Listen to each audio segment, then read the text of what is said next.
sige naman tagkabati nining mga pagbasa karon, kining unang pagbasa, apil na pod ning ebanghelyo, apil na pod ning atong salmo. Sa una, ang ako yung hunahunaan, labi maghisgot nga muraratag lapok na sa tighimo og kulon. God, di ba namtay kanta, no? You are the potter, I am the clay. Murabag akong hunahuna, Ginoo ra gyud magbuot nato. Niya do na say giingon nga atong ebanghelyo ron baling. Makuha tas baling. Di man kabuot ang isda kung makuha bakas baling. Niya inighuman hagpaton, ilabay ang wa mauyon ni, kuhaon, isod sa bukag ang nauyunan. Naara gitas gaagad ra gitas kamot sa Ginoo. Murabag wa tay mahimo mo na ang kasagaran nato parihas sa tingali nako moingon dayon ta Ginoo lang gyud magbuot pa der. Ako mana? Mausan na inyong prinsipyo. Kinsay nagbuot nga manimba mo karon? Gipukaw mo sa Ginoo? Mao ba? Nya gidamo ani. Kinsay nagbuot nga manguyab mo kaniadto ang kamong nangaminyo? Ang Ginoo. Nya kinsay gabuot nga magpakasal mo? Ang Ginoo. Kinsay magbuot nga magpari ko? Tata lang sunod. Kung atong basahon between the lines, ningon diri ang unang pagbasa, kung makita sa tighimog kulon nga dili maayo ang kulon, iyang usbon og masa. Kanang word nga dili maayo, kung makita nga dili maayo, niya ang usasad, kung dili maayo ang isda, iyang ilabay. Sa to pa, before niya ilabay, before niya masahon og usab, gitanaw sa niya maayo ba ni? So kana din pagkamaayo, nagdepende na sa lapok, nagdepende sa isda.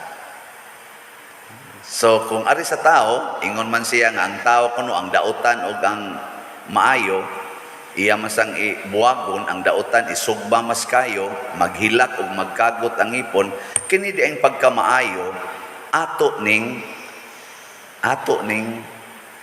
sana desisyon ang pagkamaayo ug ang pagkadautan.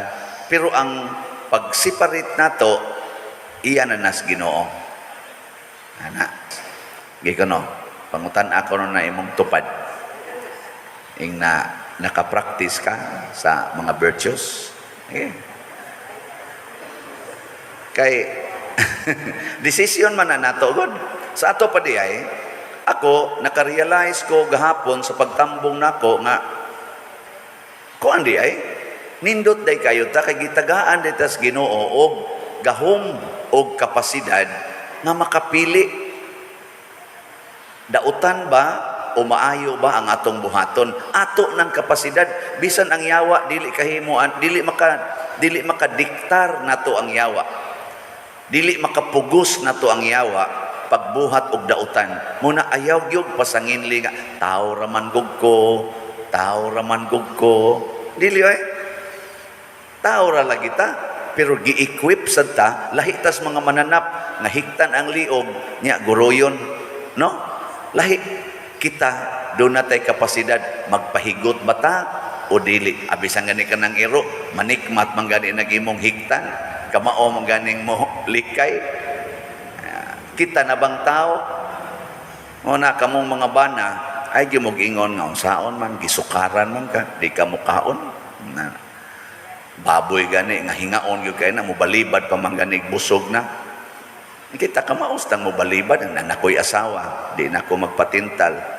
Nga, ang kuyaw, gamiton sa nanamong mga pari, gisukaran man, saan man, dili kanon. Maingon sa may nanaman may madre, so okay na kayo. Pasabot, Pasabot kamaotang mo pili unsay maayo unsay dautan. Kamo.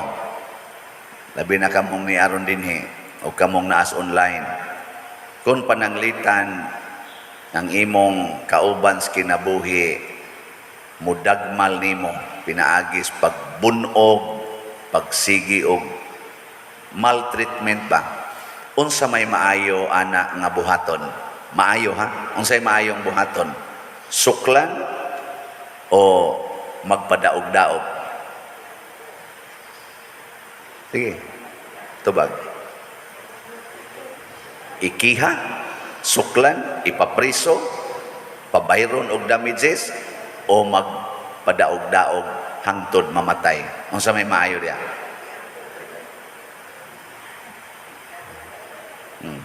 Wala ba mo tingog ay? Mao na, depende na nato. O ang imong para nimo ang maayo, sukol ka, di ka padaog-daog, buwaga na nimo. O imo nang bana or imo nang asawa, buwagi niya kung grabe gyud na naging physical nga mga assault or mga abuses, ikiha, naibalaod, pabayra. Imo gunang lawas. Maubita na, usahay, gamiton man na karon sa kanang abortion. Abortion ba? Mao mo na ang rason karon sa abortion? Ang pagrespeto sa lawas sa babae. Katungod kuno na sa usa ka babae ang pagpreserbar sa iyang lawas. Nya kun ang iyang anak makadaot na sa iyang lawas, either medically speaking or morally speaking, doon na siya katungod sa pagpatay ni anang nisod sa iyang lawas kay iya ng lawas. Saman, maayo na dili. Ambot lang ninyo. Mao na gakinahanglan ta og sukdanan. Unsa may mga maayo, asa man nato isukod ang maayo. Unsa may atong basihanan nga maayo, matud pa ni Kristo, usa ra gyud maayo ang Ginoo. Usa ra gyud ang maayo ang Ginoo. Mao na kung gusto ganitang maayo ta kanunay, sunda ang Ginoo. Unsay gisulti ni Kristo in relasyon anang pamunog, in relasyon anang makamatay niya na nimong bata ana or makahatag na nimong dakong problema, kauwaw, kay girip kas kaugalingon nimong amahan, nya nabuntis ka. Kuana na, unsaon man nimo pag-explain inigawas anang bataa nga girip man kas imong papa or girip kas imong uyuan or girip kas imong maguwang or pare ang kuan. Hinungdan ana. Gipakalawat kas pare. Ana. Unya, unsaon man nimo? Og makauwaw kay nimo, patya. Haron wa nay kauwaw kay imo nang katungod ang imong lawas. Si Kristo nagingon, ayaw mo kahadlok niadtong makadaot or makapatay sa inyong lawas apan dili makabatay sa inyong kalag. Mao na gi-highlight ni Bishop Chupilo Kamomot. Di siya mahadlok og kamatayon, di siya mahadlok sa unsa pa mao datong nalintuwad tong iyang gisakyan, namatay hinoon siya. Gi-warningan man di siya adto ni Cardinal Vidal na dili usa palakton, papulion, kay kusog kayo ang uwan niya. Ang mga karsada biya sa una, di biya kayo nindot. Isa kusog ang uwan, Bishop, ayaw usag lakaw, pondo usa dinhi kay murag tuslag na igamay gadiring diha sa Cebu City. Niya kay naaman sa misa dito sa Karkar. Motong ningong sa dili your eminence, mauli gyud ko kay sus gahuwat ra batong akong misahanan dito sa lisod kay panahon no uwan kay tanan aning adto gid siya mao to nga tungod sa lisod sa daan abot San Fernando na lintuwad ang iyang gisakyang sakyanan og namatay siya ana kamo og ingnon mo ron nga ayaw diha kay namiligro mo sa unahan moagi mo dili no abisag ako maglisod tingin ko agi dito pero kung naay panginahanglan yun, adtoon anong nagmamatay. Adto sa una, kusog pa kay itong mga NPA, adto sa bukid, mutungas ko kay magpractice sa choir, niya mulusad na sad, niya musuroy ko sa mga balay, bisita ko mga presidium sa Legion of Mary, kay ako may presidente sa Curia de Guadalupe, Kulba ba ya? Ano bang moingon ba nga? Yay, no man's land ba yan ng inyong lugar?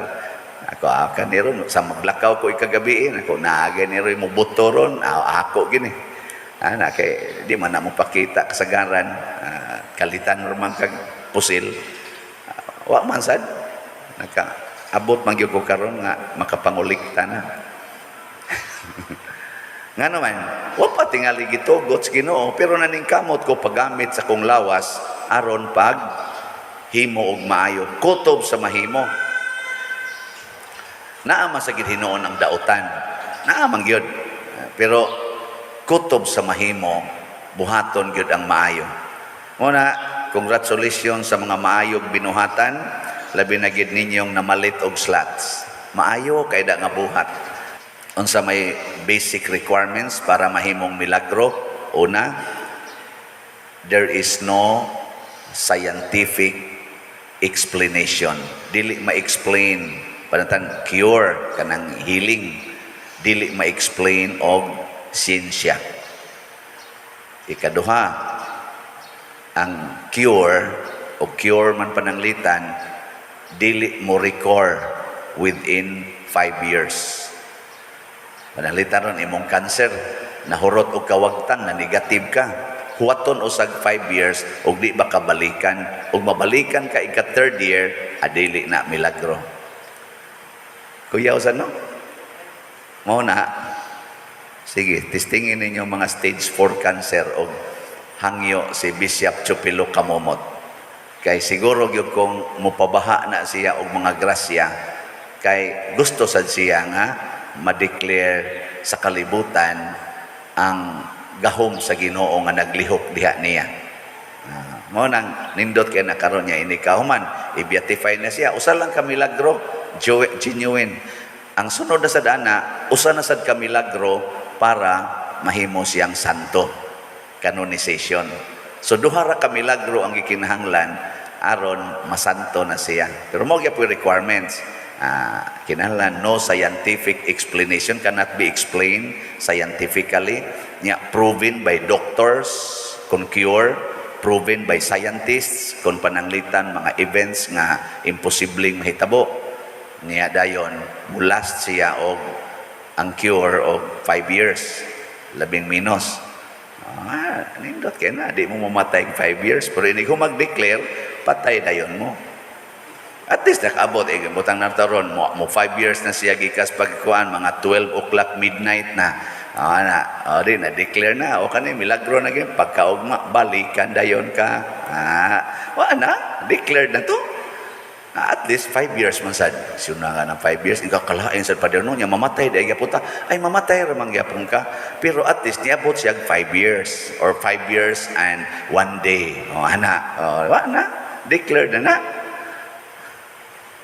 Hadlok mo petisyon niya nakatampo na ta sa maayong buhat ug mahimo na ta sa mata sa Ginoo pinaagi sa intercession ni Venerable Chupilo Kamomot, mahimo na tang mga maayong kulon o mga maayong isda. Kaya nga naman nipili ta nga kining kwarta nako ako ning gamiton para pagpalampos sa buhat sa simbahan. So niya pa'y 512 napamoy chance nga mahimong maayong kolon. O gagin mo kapalit, kanina lang palit na lang mo ani kung buangon gyud kay mo palit na lang basin pag mabawi. Ay mabawi ni kay bisag himalikas ni siya pero kay nipalit magslat himuon ta na lang ning maayong isda unsa man barungoy at least kuan man matuwa man makilaw ng barungoy kaysa ilabay ka butiti ang imong labas mura kag butiti ang butiti karo haguan gyud makaon ra man pero mahilo sa kag masipyat. Maayo ning kolon siya nga hiwi man nagbaba. Ay dili okay ran ligon man sad bisag hiwi. At least ba ma-consider kaning paria siya kuan man ni buangon man ni paria ngani siya nga sagdilan kay nipalit man sa slat nya na maligya pa gyud may pa gyud kay mo sell stock okay kayo. Lingaw kayo kana siya mo na gracias Ginoo na ay mga taong nipili kita tanan. We have the capacity hinumdumi gini do natay gahom sa pagpili sa maayo o sa dautan. Kana gid man ayaw pagpadalaan ng hulhog nga tao ra gid ta, kamao gid ang mopili. Naa ang Espiritu Santo, naa nato ni anato ang power, gifts and fruits of the Holy Spirit. Ni ana nato, ayaw usik-usike. Mao nang diha sa atong tubag sa Salmo, ang atong gitubag, unsa to? Bulahan sila kansang hinabang mao ang Dios ni Jacob. Una-hunaon gid nato nga ang Holy Spirit ni anato ang hinabang, ang atong mo-assist nato to do good, mao ang Holy Spirit. Tagay siya higayon, ayaw siya ibaliwala. Unya mahimo din tang maayong kulon o maayong isda. Manindog na ta mga isda.